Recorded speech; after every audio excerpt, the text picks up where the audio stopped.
Here are 3 things that every parent of a child with anxiety should know.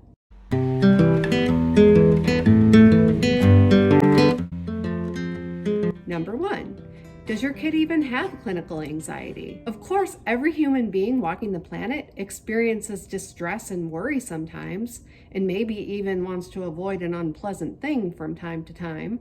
And also, every human on the planet encounters intrusive thoughts and feelings. Intrusive meaning you didn't intentionally want the thought or feeling, it just popped into your head. Someone with an anxiety disorder experiences in their mind and nervous system that those thoughts and feelings are very meaningful and to be feared and avoided.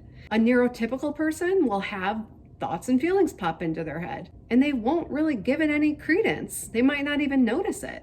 You'll know if your kid has an anxiety disorder because they're going to engage in certain behaviors that let you know that they are fearing or really buying into and adding meaning to their split-second thoughts and feelings. And when I say adding meaning, I mean catastrophizing. It's not just that I'm worried I'm going to fail the test. It's really meaningful. Like, I'm going to be a complete loser. They'll look for reassurance or checking or beg to avoid things. You'll know it because that child is managing the outside world in order to get rid of the icky feeling. They might get really angry or oppositional or resistant and defiant. Parents and teachers and other adults might look at that kid like, oh, that kid's naughty. In reality, they're just trying to resist something that gives them distress. I have never met a kid diagnosed with oppositional defiant disorder that didn't have significant anxiety. Number 2, all parents need to know that you did not cause the anxiety disorder, but unfortunately, and this is totally not fair because it wasn't your doing, you do have the power to make it worse. Anxiety disorder is one of the only health conditions where a parent just being a loving, caring parent and reacting in a really natural way to make their kid feel better actually makes the condition worse. I made a video on this and I'll put it in the comments. So I need to explain a little bit how you did not cause the anxiety disorder.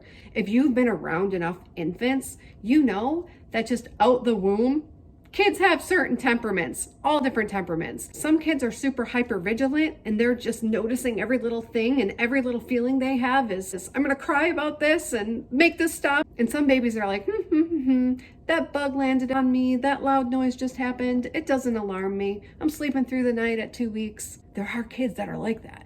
The neurological underpinnings of anxiety are very genetic. Those are a hypervigilance for danger. So these kids are noticing every little thing that happens in their environment, and they're perceiving it as potential danger, not just in their brain, but in their entire nervous system. And psychological rigidity, where they experience a split-second thought or feeling, and it's very big and very meaningful, and it's very hard to shift their thought off that track of danger. Those are very genetic.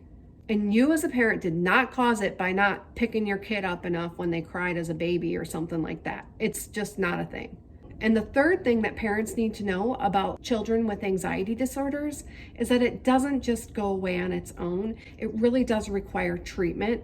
And the biggest part of treatment, in my opinion, is when the family gets education and instruction on different behaviors. Like I said, it's not fair. It's a lot.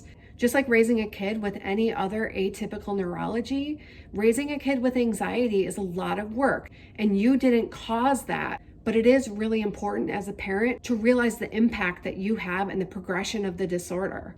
And with treatment, that child doesn't no longer have any anxiety or what if thoughts or catastrophic thoughts. They still experience those thoughts, but because of what they're practicing and because of what their environment requires them to practice and the messages that their environment naturally gives them, they learn to experience the split-second thought from afar with the knowing that it's just a thought or feeling, and then they go on with their life.